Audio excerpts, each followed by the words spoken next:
Hello everyone, welcome to this channel, Home of Politics. Please subscribe, share, like, comment, and do not forget to turn on the notification button so that when I upload a video like this, you don't miss out on the content. I thank you for the new subscription. Please feel comfortable, and this is the best place for you to be. Enjoy watching. My good people, we all know and understand that both sides, the opposition and the government side, have agreed to come together to have a meeting, a peaceful talk on the table. Each side airing out their agenda and at least to bring peace for the good of the citizens of Kenya. We see the side of Kenya KWANZA and the side of AZIMIO La Umoja.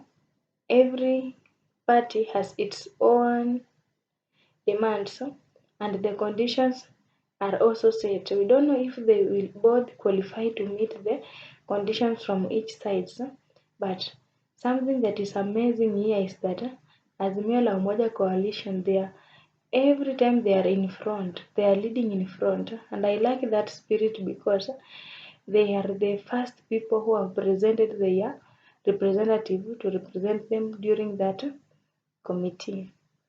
If I can just read the names, we have Kalonzo Musyoka, Eugene Wamalwa, we have Senator Okongo Omugeni, we also have Opiyo Wandayi, and lastly we have Amina Mnyanzi. These are among the people who will represent AZIMIO La Umoja coalition in the talk. We see on the side of Kenya KWANZA, there is no even a single sign of knowing who will sit in that meeting. These people are used to scale the footsteps of AZIMIO La Umoja coalition. If I can just take you to what had happened in 2022, we see the time when Raila Odinga was choosing the running mate who would become the deputy president just in case he could have won. He was the first one who chose the running mate, and he chose Martha Karua. And we see the Kenya KWANZA went silent for a while, only to make sure that their calculation is just on point, because choosing on Martha Karua as the running mate of Raila Amolo Odinga, they considered a lot of factors, maybe the Mount Kenya region, that area, like to capture the attention of the Mount Kenya region. The same thing happened with William Ruto, and he chose on Rigathi Gachagua just to outdo the AZIMIO La Umoja coalition. And we see even right now, AZIMIO La Umoja coalition have been the first people to choose their people, and they have even published it. They have put it openly, which means they are ready for the talk. But the Kenya KWANZA, they are not even presented anybody. And for me, as I know, they are only trying to make some calculation. At least they are overlooking who are these people who are going to meet them in the panel. And so, after they have known that they have these people like Kalonzo Musyoka, Eugene Wamalwa, Opiyo Wandayi, Senator Omugeni, and Amina Mnyanzi, then it is a high time for Kenya KWANZA to also see how they can attack their counterparts. For instance, if you can see critically about how they have used their strategy of selecting these people who will represent them in the committee, we see most of them comes from ODM party. We do not disagree with them because, for instance, ODM is the most strong party. It has the major people who are participants, and they have got many seats than other parties, like Wiper and DAPK. And we see soon the list of Kenya KWANZA will be out, and we will see they will really use the weakness of AZIMIO La Umoja people who will be in the committee to produce the strongest team on the other side. That is just according to how I'm thinking. I don't know how you are thinking about this, but the delay in releasing the people who will participate in that meeting matters a lot. My good people, Let us go through the agendas of AZIMIO LA UMOJA. AZIMIO LA UMOJA coalition says that for them to sit in that meeting, they must be allowed to air out these agendas. We have high cost of living. That one is the first factor that will be discussed upon. We also have auditing of the 2022 elections. That include even revisiting the servers to see who won, with what percentage, who won because they believe that Raila Amolo Odinga won the elections. They also see about the revisiting or auditing of 2022 of the 2022 elections. Maybe they can bring out things to do with the Cherera 4. They can also bring out how to adjust at least the IEBC and to fit and to at least to suit them. We also have the bipartisan, the constitutioning of the electoral commission. Sorry, that one we see they were requesting that the reconstitutioning of that electoral commission that can even favor the opposition side, that can even allow them to put their own people there who will also be people of significance. We also see inclusivity and national affairs. We see the AZIMIO LA UMOJA are raising up this agenda of inclusivity because they feel that they are being ignored in all occasions, and therefore it is a high time for the government to be listening to them. We also have respect for political parties. That all goes hand in hand with the inclusivity because of recent, we have been hearing how exchange of words are being brought up because of differences in ideologies. And we see the problem here has become about the living standard, high cost of living, and the Finance Bill Act, and even inflation of price. And you see, this has brought a lot of disrespect to some leaders because some of them have been exchanging words one by one, even others being accused of some and even being accused of so many things on media. Like there have been no little respect that makes the Azimio people feel they have been belittled. And so maybe respect for political parties, people feel like their party leader, Amolo Odinga, Raila, and even Uhuru Kenyatta, they have not been accorded the respect that they deserve. And so those are just some of the agendas. There are only 5 as per Azimio La Umoja. What about that one of Kenya Kwanza? We see the Kenya Kwanza coalition have also their own agendas, and they even do not match with that one of Kenya of that one with of Azimio La Umoja, but there is only one which is going hand in hand. We can see the first one, reconstitutioning of IEBC. That one is common even for that one of Azimio, auditing of 2022 election, and bipartisan reconstitutioning of the Electoral Commission. At least that one goes hand in hand with that one from the other side. We also have implementation of the two-third gender rule. I don't know how they will discuss about this because we have been seeing the government have really upheld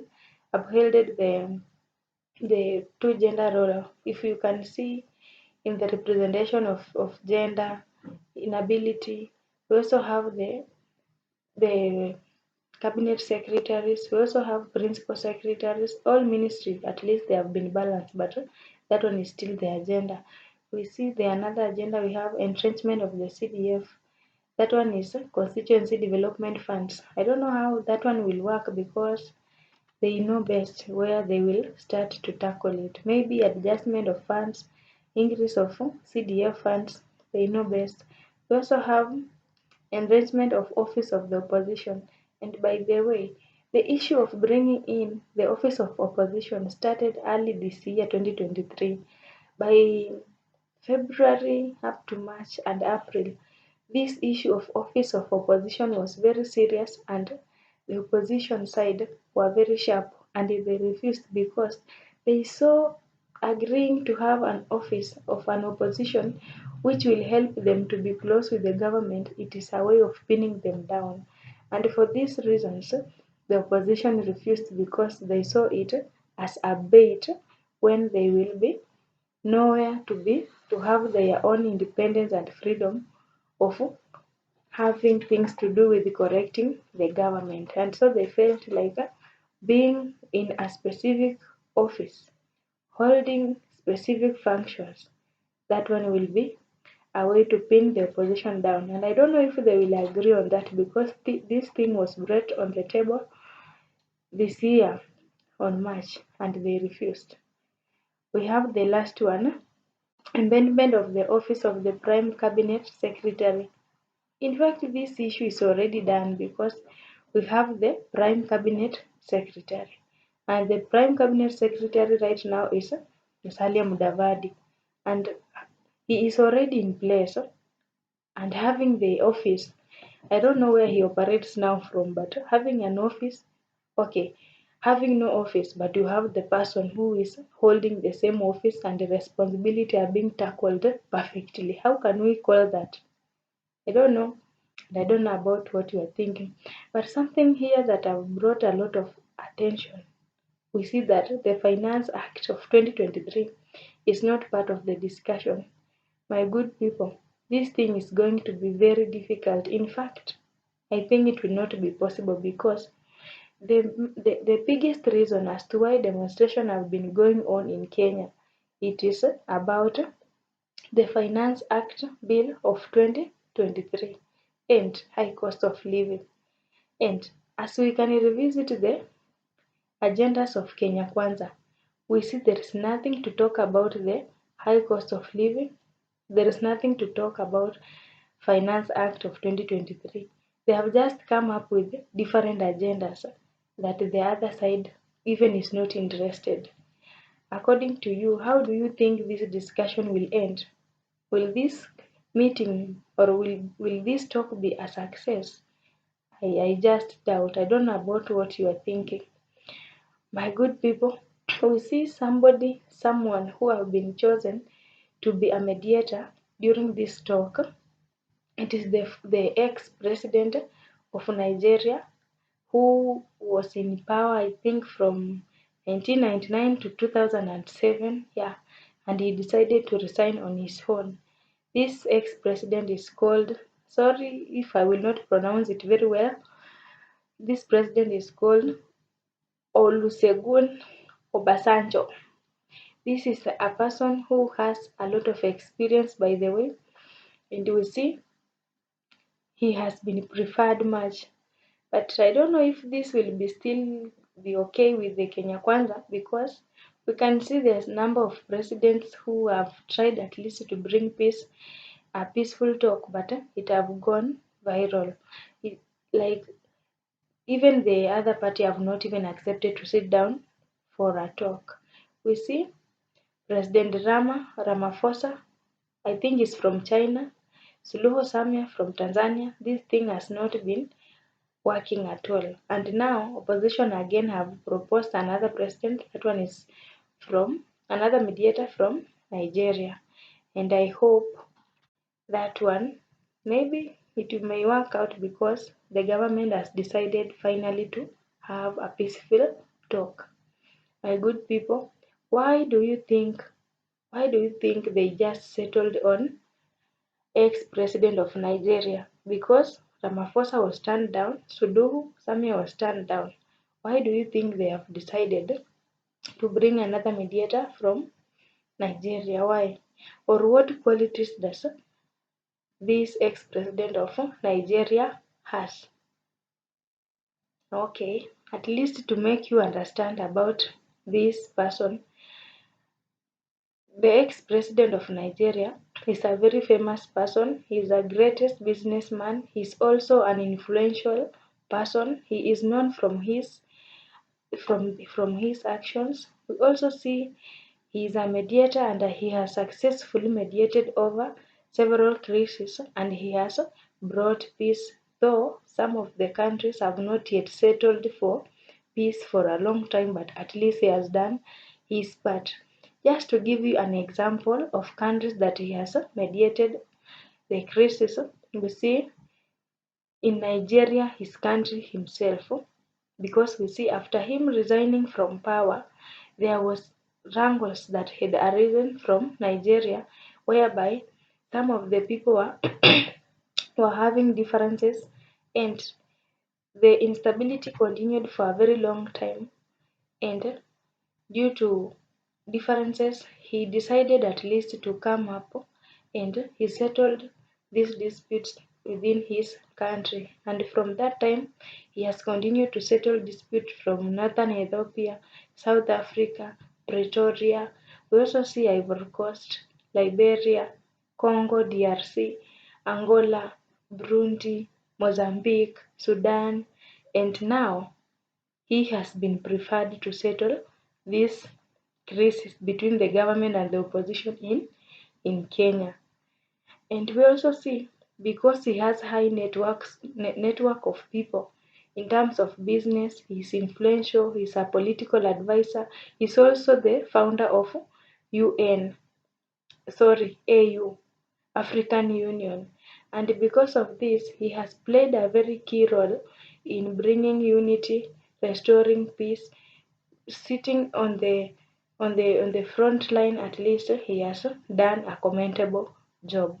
And I think for Raila Amolo Odinga, he sees that apart from the work that Olusegun Obasanjo has done in Africa and other parts of the continent, then he is the suitable mediator to come and be a mediator in this talk. I don't know what you think about this meeting that is yet to be held, because the AZIMIO La Umoja says they are set, they are very ready, even starting from date 1st of August, and it should not delay even a single minute. One question to you: do you see this meeting or this talk will bear any fruit? Do you think this meeting will be a success? Because just revisiting the agendas, we see the major thing that made the instability to arise in Kenya has not yet been shortlisted as the agendas that will be tackled. I don't know about your opinion, but the big question here is, do you see this talk being fruitful? Thank you so much for watching. You can send me your ideas in the comment section. Good day.